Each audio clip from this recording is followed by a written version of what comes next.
A McLaren poderia ter vencido o Grande Prêmio da Emília-Romanha, e o de Mônaco, e o do Canadá, e o da Espanha, e o da Áustria, e o da Inglaterra. Bem, você entendeu. A questão é que o sucesso da McLaren, desde que surgiu como uma verdadeira competidora na Fórmula 1, tem sido pouco. Ela tem apenas uma vitória em 2024, conquistada por Lando Norris em Miami, com a ajuda do carro de segurança e dos danos no carro de Max Verstappen. O carro atual da McLaren é forte, não é necessariamente o mais rápido. Quando o Red Bull RB20 consegue operar em sua estreita janela de desempenho ideal, ele provavelmente é o mais veloz.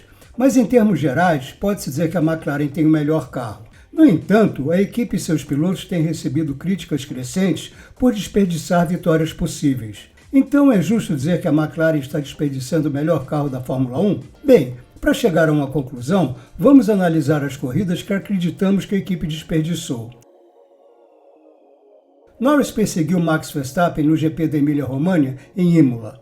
Nas últimas 20 voltas, ele reduziu a diferença de 7 segundos e 4 décimos para cruzar a linha de chegada com menos de 3/4 de segundo atrás. Em Imola, o que importou foi a posição na pista, e Norris nunca chegou perto o suficiente para atacar durante a corrida. Apesar de um bom pulo inicial, ele ficou para trás na segunda fase da largada.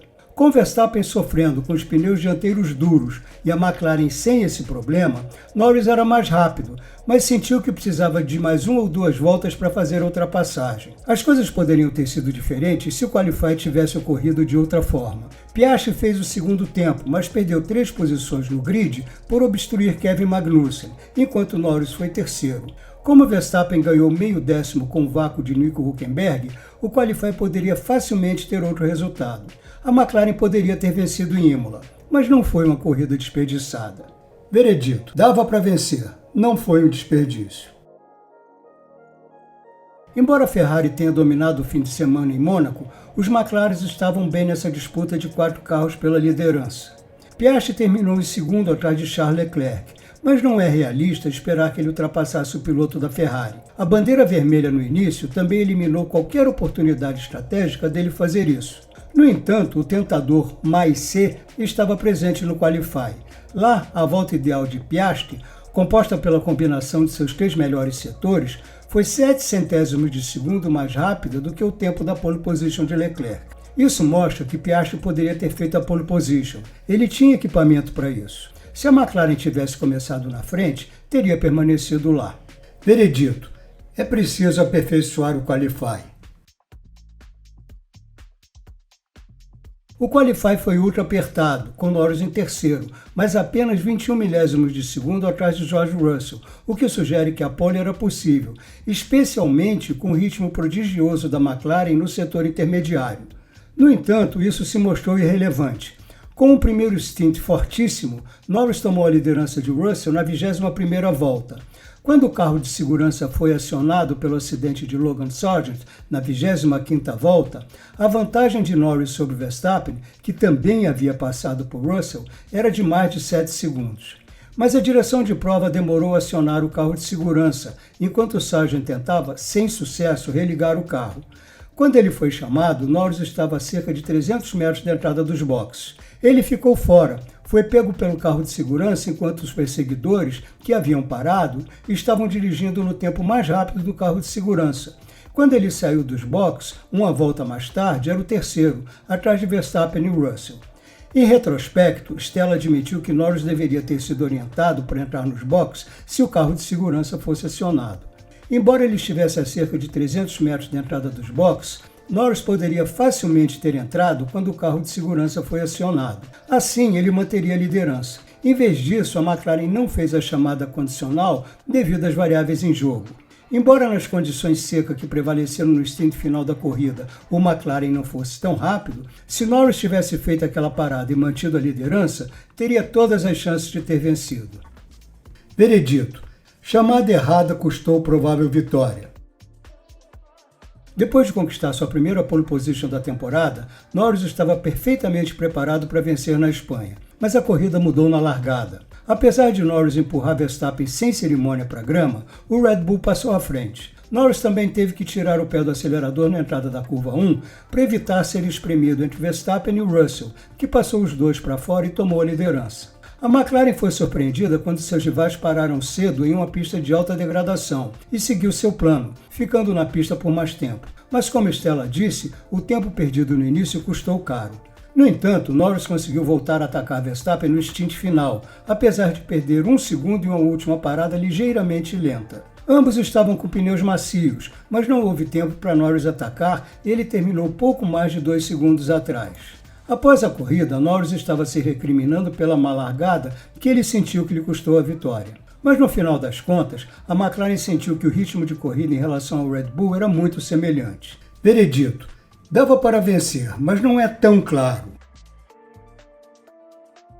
O fim de semana do GP da Áustria foi estranho. Norris assumiu brevemente a liderança da corrida sprint, mas a perdeu imediatamente após cometer o que chamou de um erro amador, não defender a curva 4 por dentro. Mas no qualify da corrida principal, Verstappen estava em outro nível e conquistou a pole position por 4 décimos de segundo. Ele manteve uma liderança confortável na corrida, até que uma parada lenta na volta 61 permitiu que Norris saísse dos boxes logo atrás dele. Verstappen estava com o jogo de pneus médios usados e Norris com um novo, e o piloto da Red Bull também sofreu um bloqueio de freios na curva 4 já na volta de saída. Isso transformou o stint final em uma luta acirrada. Tudo acabou na volta 61, quando Norris atacou por fora na curva 3. Verstappen moveu-se em direção a Norris. Houve um leve contato e o pneu traseiro esquerdo do Red Bull foi jogado para fora do aro e a colisão secundária danificou os dois carros. Embora Norris tenha posteriormente aliviado suas críticas, ele acusou Verstappen de ter se desesperado na defesa.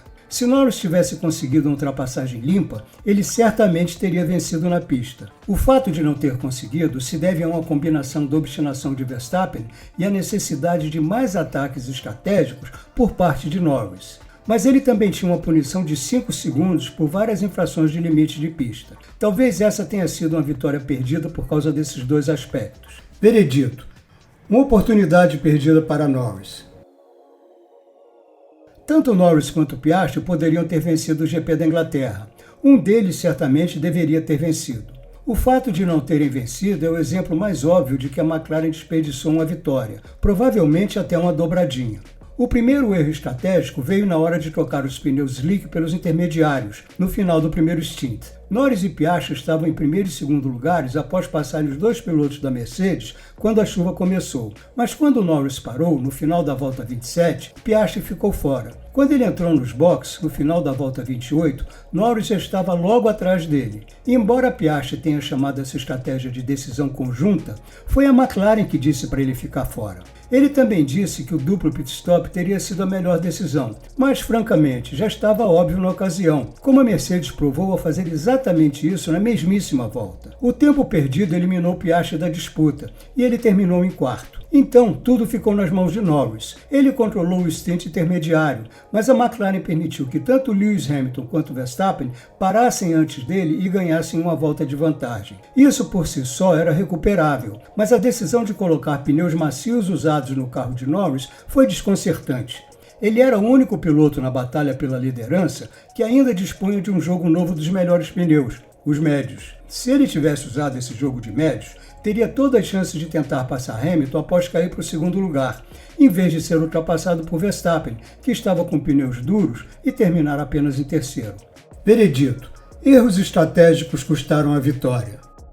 Sim, a McLaren poderia ter vencido essas 6 corridas, mas apenas a de Silverstone se pode dizer com certeza que a McLaren jogou fora uma vitória certa. Isso confirma que estrategicamente a equipe precisa melhorar. Não dizer a Norris no Canadá para entrar nos boxes se o carro de segurança fosse acionado é mais uma prova disso. Mas o que também preocupa é que a McLaren não conseguiu vencer nenhuma das corridas que poderia ter vencido. Imola, Mônaco, Canadá, Espanha e Áustria se enquadram nessa categoria. Nelas, a McLaren tinha potencial para vencer, mas não conseguiu. Os pilotos também têm sua parcela de responsabilidade nisso, principalmente Norris na Áustria. No fim das contas, tudo isso faz parte do aprendizado da equipe. Agora ela tem carro para lutar pela vitória na maioria, se não em todas, as pistas. O que deve fazer agora é se aprimorar operacionalmente para aproveitar ao máximo essas oportunidades. Ainda é possível vencer o campeonato de construtores, especialmente se a má forma do segundo piloto da Red Bull, Sérgio Pérez, continuar. Mas a segunda metade desta temporada ainda apresenta oportunidade ideal para corrigir essas falhas, muito semelhante ao que a própria Red Bull teve que fazer em 2009 e 2010, quando estava aprendendo a vencer consistentemente. A McLaren deve aprender com a dor dessas vitórias perdidas para se tornar forte o suficiente para enfrentar de igual para igual a Red Bull, a Mercedes e a Ferrari em 2025.